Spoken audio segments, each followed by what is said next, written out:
Firstly, let me teach you the basic philosophy of current. Let's consider 2 points P and Q. There are 5 electrons present at point P. These electrons are charges are at rest or stationary at point P. I do some sort of work on these charges and they move to point Q. Here again they stop. So at point Q, these charges are also at rest. From this example, we learn that charges may remain at rest or may remain in motion. Now listen carefully. When charges flow or move, it is known as a current. Let me repeat it. When charges flow or move, it is known as a current. We know that charges are at rest at point P, so there is no current. Charges are also at rest at point Q, so there is also no current. But when charges flow or move from point P to point Q, there is current. From this example, we learned 2 fundamental concepts. Firstly, no current is produced when charges are at rest. Secondly, current is only produced if charges flow. Therefore, remember that when charges flow or move, it is called current. Now, what is Coulomb?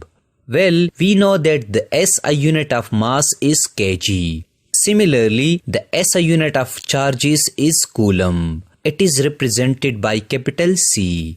Let's consider a plate or bucket of bananas. If I said that there is 1 dozen bananas, you understand it that there are 12 bananas in this plate. It is because we know that 1 dozen is equal to 12 items. Now if I say that I have 1 Coulomb electrons in this plate, do you understand it? I hope you can. Well, 1 Coulomb electrons is equal to 6.2 into 10 raised to the power 18 electrons. So in 1 dozen bananas, there are 12 bananas, while in 1 Coulomb electrons, there are 6.24 into 10 raised to the power 18 electrons. Thus remember that we measure charges in coulombs. Now what is current? Well, consider 2 wires.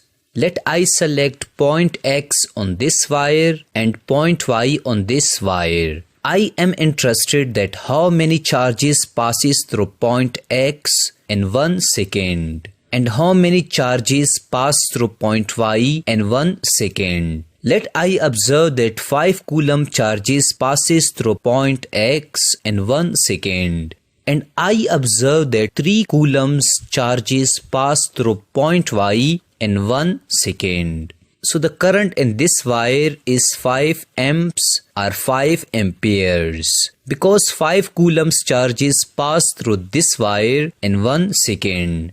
Secondly, the current in this wire is 3 amps or 3 amperes because 3 Coulombs charges pass through this wire in 1 second. As we know that Coulomb is the SI unit of charges and second is the SI unit of time, similarly, ampere is the SI unit of current and it is represented by capital A.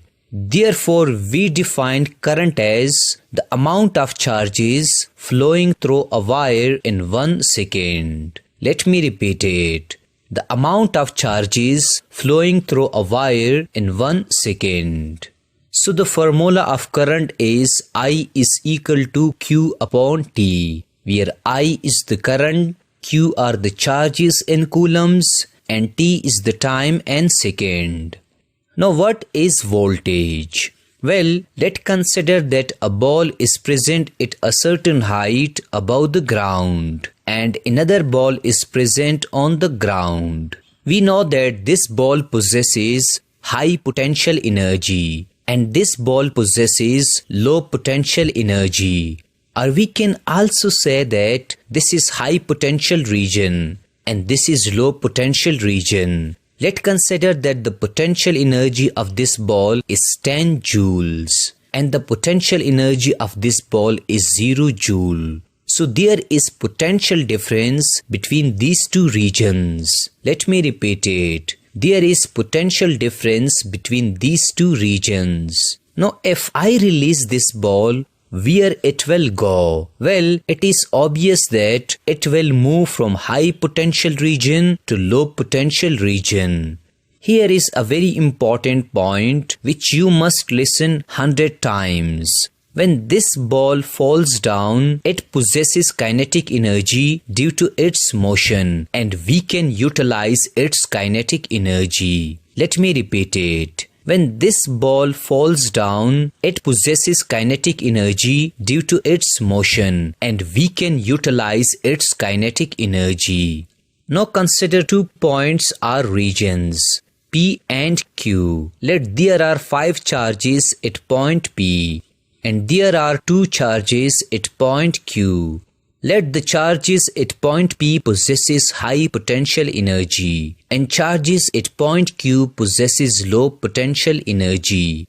So point P is high potential region and point Q is low potential region. As we learn that ball moves from high potential region to low potential region. Similarly, charges also flow from high potential region to low potential region. Let the potential energy of the charges at point P is 10 joules and the potential energy of charges at point Q is 3 joules. The potential energy difference between these two regions is 7 joules.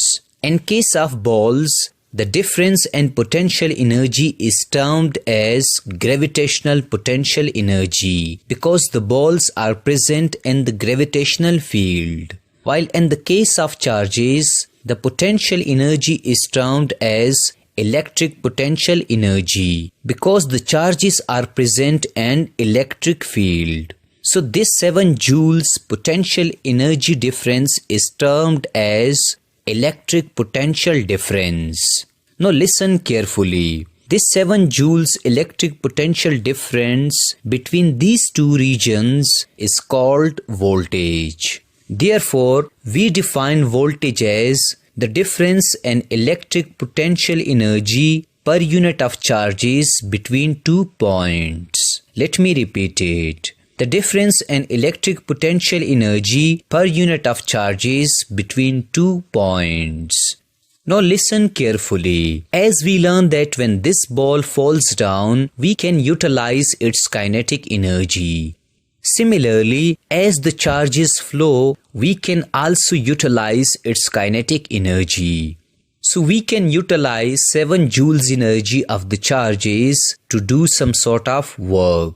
For example, consider that a bulb is connected to a battery. Usually we see that 1.5 volt is written on it. It means that the electric potential difference between positive and negative end of the battery is 1.5 joules.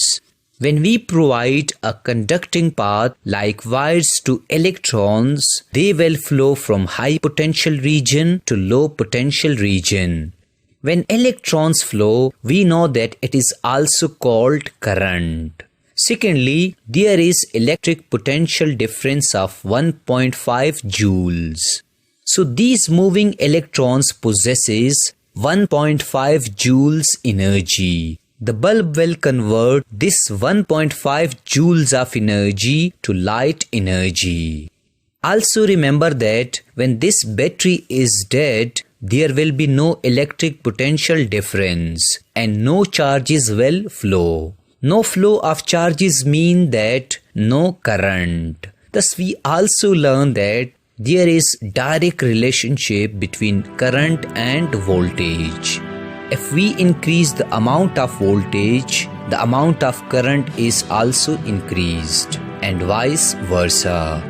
This was all about current and voltage.